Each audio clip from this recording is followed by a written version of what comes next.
Ladies and gentlemen, what if I told you that the moment you stop chasing the emotionally unavailable is the exact moment they start chasing you? The truth is, avoidants don't run because you care too much.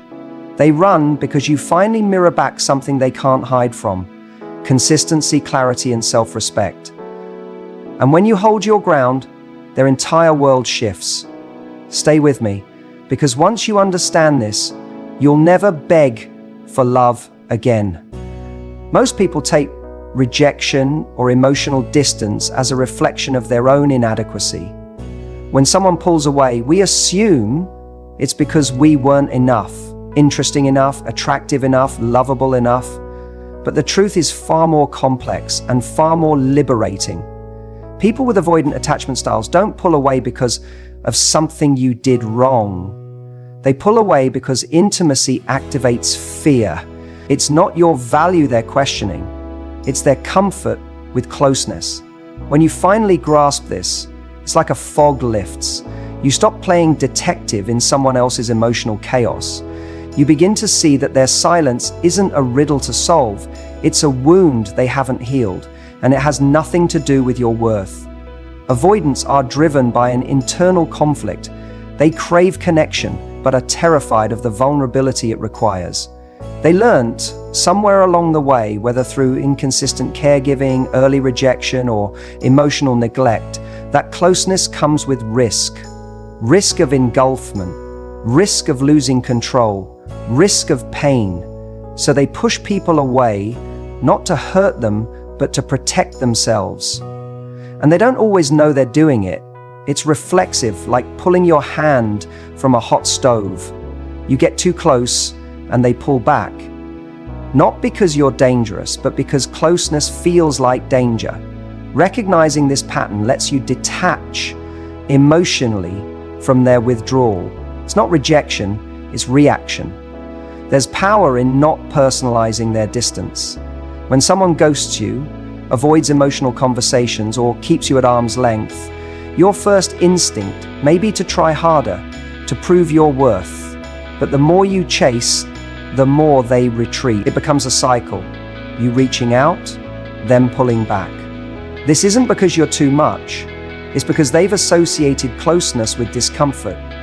Your attempts at intimacy feel like pressure to them, even if they're gentle and kind. Understanding this lets you stop taking their reaction as a commentary on your desirability. It's not that you're too needy, it's that their nervous system reads connection as a threat. That's not your burden to carry. This knowledge doesn't mean you excuse bad behavior, but it changes how you respond to it. Instead of bending, pleading, or shrinking yourself, you hold space for the reality. They're not ready for what I'm offering. And in that clarity, you gain freedom. You stop contorting into shapes to fit into someone's limited emotional range. You stop rewriting your needs to match their capacity. You stop trying to extract commitment from someone who can barely handle consistency. When you internalize that their fear isn't your fault, you reclaim the energy you once poured into proving yourself. You get to choose connection, not beg for it. Ironically, it's in this detachment that you become most magnetic. When you're no longer emotionally entangled in their avoidance, you become calm, grounded, and unbothered. That calm is powerful. It disrupts their pattern. Avoidants are used to people reacting. They expect drama, pleading, or withdrawal. But when you simply stand in your truth, I care, but I won't chase, you break the script. That shift can be confronting for them. Suddenly, they're not in control of the dynamic anymore. They have to face their own discomfort without using your reaction as a distract. That's where the emotional walls start to shake. It's easy to think that loving someone means fighting to keep them, but real love respects boundaries, both theirs and yours. If someone constantly distances themselves, and you're constantly trying to close the gap, that's not intimacy, that's emotional labor. The moment you understand that avoidants aren't ready to meet you where you are, You stop treating their inconsistency as a puzzle you need to solve. You realize that healthy love doesn't require you to be a therapist, a savior, or a strategist. It just requires mutual willingness. Willingness they may not yet possess. And that's not a failure, it's information. That clarity lets you stop over-functioning in relationships. So many people exhaust themselves trying to manage the emotional temperature of avoidance. They become hyper-aware, reading into texts, body language, tone. But that's not connection, it's survival mode. When you understand what's really happening, you exit that exhausting space. You realize, if I need to work this hard just to keep their attention, this isn't sustainable. You begin to value peace over potential. You start choosing partners who don't make you earn love through emotional acrobatics. And that shift in mindset creates room for real, secure connection. This doesn't mean you stop caring. It doesn't mean you shut down. It means you stop sacrificing yourself on the altar of someone else's fear. You can still have compassion for their struggle, but not at the expense of your own stability. You can say, I understand why you're distant, but I won't make myself small to keep you comfortable. That level of self-respect isn't harsh, it's healthy. Avoidance may not be used to it, but it's exactly what creates the kind of relational tension that can lead to growth.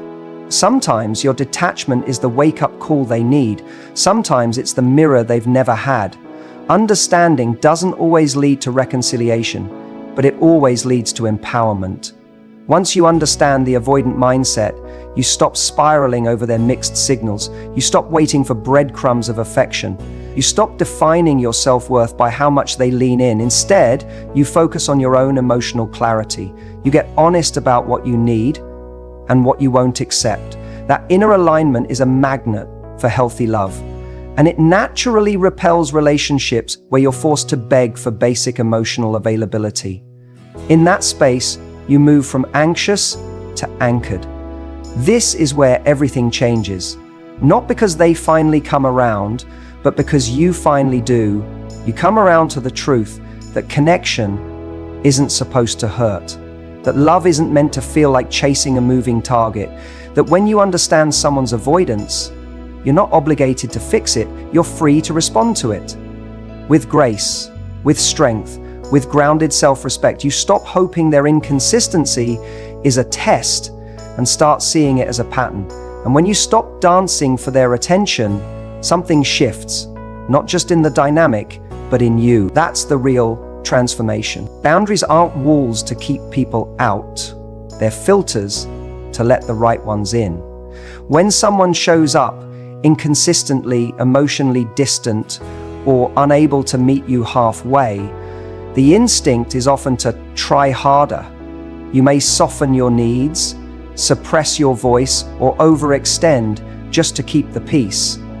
But the moment you start bending who you are to maintain a fragile connection, you're no longer in a relationship, you're in self-abandonment. The shift happens when you draw a clear line and say, this is what I need, and I won't negotiate it down just to keep someone from leaving. That's not selfish, it's self-honoring. Avoidants by nature don't ask for boundaries, but they respond powerfully to them. Your firm standards speak louder than your feelings ever could. When you finally stop shrinking to stay, you change the energy completely. Avoidant individuals tend to thrive in ambiguous emotional spaces. They prefer undefined labels, fuzzy commitments, and just enough closeness to feel connected, but not enough to feel vulnerable. If you stay silent about your needs, you unintentionally enable this pattern. They get to exist in the gray area because you haven't made it clear that black and white is the only place you live now. That doesn't mean making ultimatums or turning cold. It means showing up with truth, a clear, loving truth that says, this is who I am, this is what I value, and this is what I'm building. That kind of energy doesn't chase. It doesn't convince. It simply stands firm and allows others to rise or step away. When you stop making space for ambiguity, people are forced to reveal whether they're truly in or just comfortable lingering on the edge. There's a deep fear many people carry that if they assert a boundary, they'll scare someone off. But that fear is rooted in a misunderstanding. Boundaries don't push the right people away, they repel the wrong ones. An avoidant may flinch when you become firm, but their reaction is not your responsibility. You're not here to manage someone's discomfort at being held accountable. You're here to live in alignment with your own values. And if someone walks away when you get clear about your needs, they were already halfway out the door. You just stopped giving them permission to stay there. Boundaries aren't confrontational, they're clarifying. They expose the strength of the connection or the lack of one. Either way, you win clarity. What makes boundaries powerful isn't how loudly they're stated, it's how consistently they're honored. Saying, "I need consistency," means nothing if you keep accepting inconsistency. Declaring, "I want communication," is hollow if you reward silence with attention. People learn how to treat you by what you tolerate, not by what you request. When you begin enforcing your boundaries, not with anger, but with calm certainty, you teach people what love looks like for you. It becomes clear that your peace is not negotiable. You stop playing the emotional tug-of-war that avoidants unknowingly thrive on. They may not be ready for the security you bring, but your job isn't to lower your standards. Your job is to maintain them long enough to attract someone who lives by them too. There is a quiet strength in knowing you don't have to perform to be chosen. When you set boundaries, you stop auditioning. You stop seeking validation in someone else's approval. You stop contorting into whatever shape feels most pleasing in the moment. You begin to radiate a different kind of energy, one that doesn't beg, doesn't push, doesn't chase. That energy is magnetic. It's not manipulative or strategic. It's grounded. It signals to the avoidant, "You are free to go, but I am no longer available for confusion." That's when dynamics shift, not because you became colder, but because you became clearer. Avoidants often resist closeness because deep down, they feel losing themselves.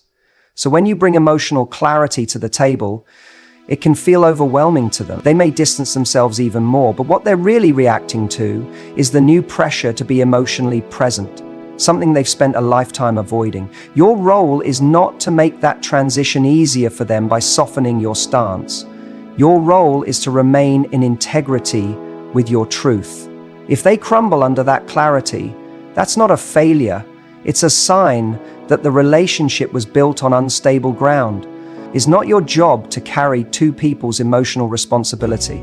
You are allowed to expect someone to meet you halfway. Setting boundaries also means becoming emotionally fluent with yourself. You stop outsourcing your worth to how someone else treats you. Instead, you recognize that being ignored, breadcrumbed, or emotionally neglected is not a signal to try harder. It's a signal to walk away. Your self-worth isn't a negotiation, it's a knowing. And when you embody that knowing, you no longer tolerate connections that leave you doubting yourself. You can love someone deeply and still say, "This behavior doesn't work for me." That is not a contradiction, it's emotional maturity. Avoidants often struggle with this language, but that's not your burden to teach. It's your responsibility to live it. One of the most transformative realizations is that boundaries are not about controlling others. They're about controlling your response. You cannot force someone to show up fully. You cannot make them communicate, but you can control what you allow into your emotional space. You can decide, "I don't chase love, I receive it freely or not at all." That doesn't make you detached, it makes you intentional. It means you're no longer investing in people who only offer part-time affection. And in that space of emotional integrity, you start to attract different energy. People who meet you with the same clarity you extend. When you begin to assert boundaries, you might feel guilt at first, especially if you've spent your life making others comfortable. But guilt is not a sign you're doing something wrong. It's a sign you're doing something new. And what's new often feels uncomfortable, especially when you're shifting dynamics. that were built on overgiving. Let that guilt rise, but don't let it steer you. On the other side of that discomfort is liberation, a life where your needs aren't a burden, a love where your boundaries aren't questioned, a connection that doesn't punish you for being clear. That's what you're moving toward. And it's worth every awkward step it takes to get there. The more you honor your standards, the more natural they become. What once felt confrontational becomes second nature. What once felt like a risk becomes your norm. You stop fearing the loss of people who couldn't meet you, and you start welcoming the presence of people who can. You're no longer impressed by someone's potential, you're grounded in their reality.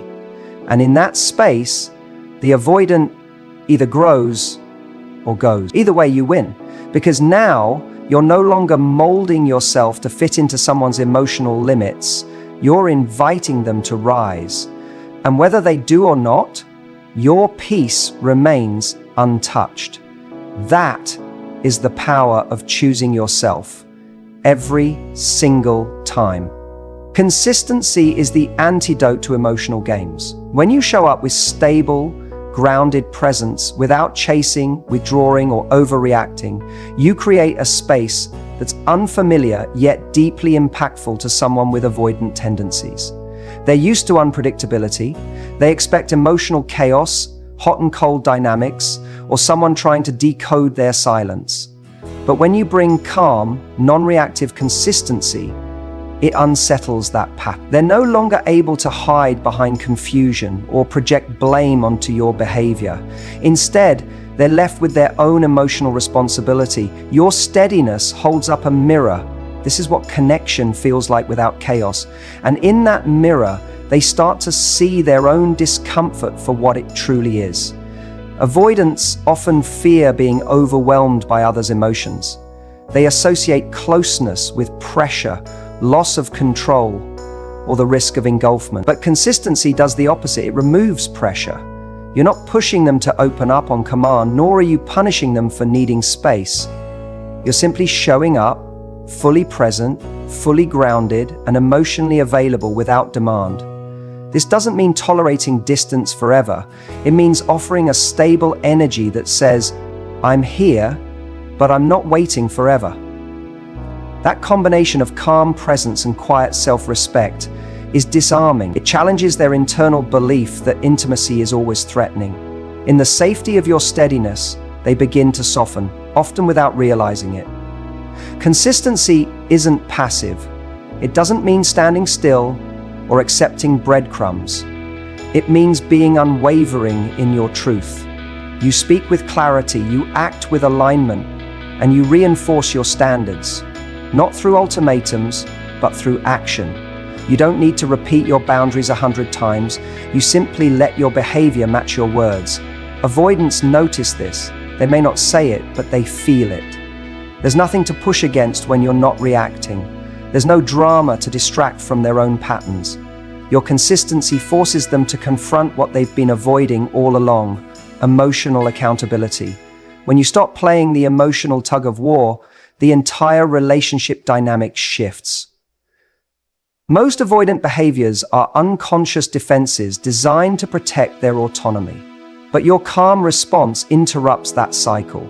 You're not storming out or pleading for connection. You're not alternating between closeness and detachment. You're just there, steady, direct, and emotionally attuned. That kind of energy leaves no room for ambiguity.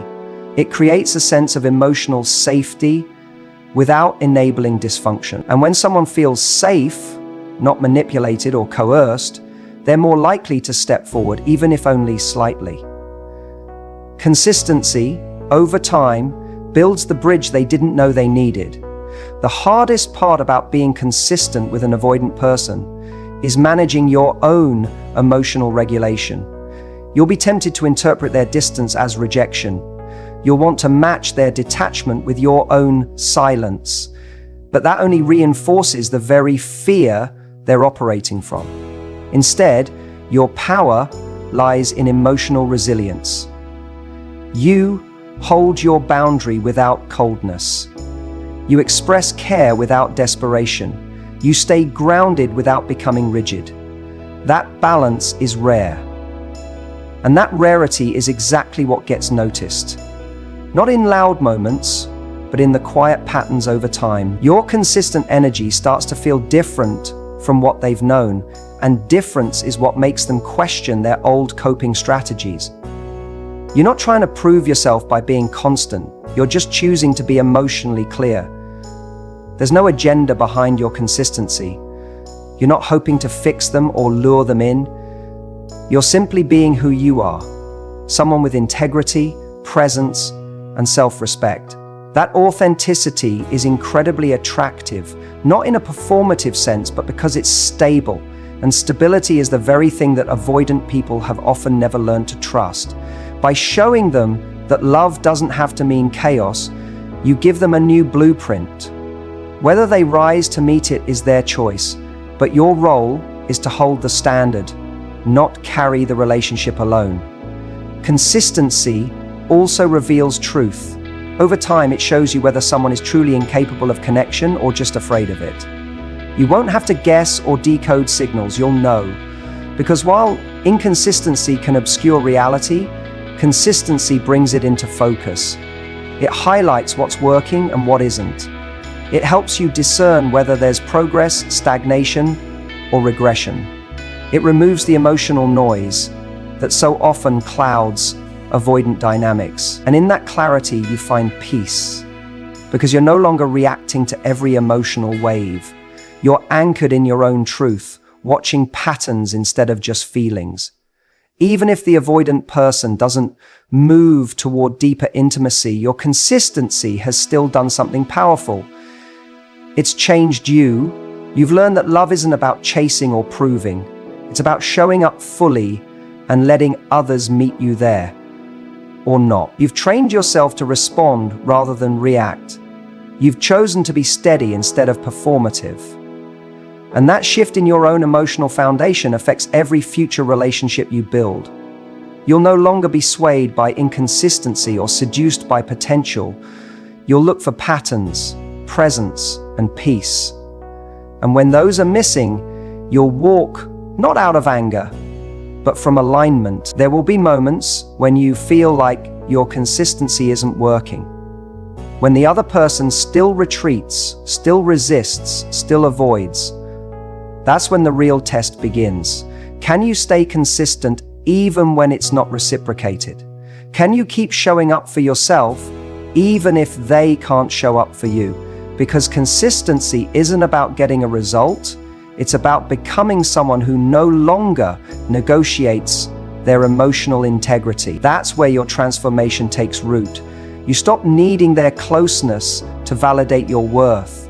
You stop using their behavior to measure your value. You simply live in alignment. And from that alignment, you attract clarity. Even if it's not the outcome you expected, ultimately, consistency is how you teach others to trust you, but more importantly, how you learn to trust yourself. You show yourself that you can handle the slow moments, the unclear moments, the lonely moments, without abandoning your standards. You don't chase when it's easier to react. You don't shrink when it's tempting to silence your needs. You just stay emotionally grounded, self-aware, and truthful. And in that staying, something beautiful happens. Whether the avoidant person comes closer or walks away, you remain whole, because your consistency was never about them. It was about you becoming unshakable in your own emotional truth, and that is what real strength looks like.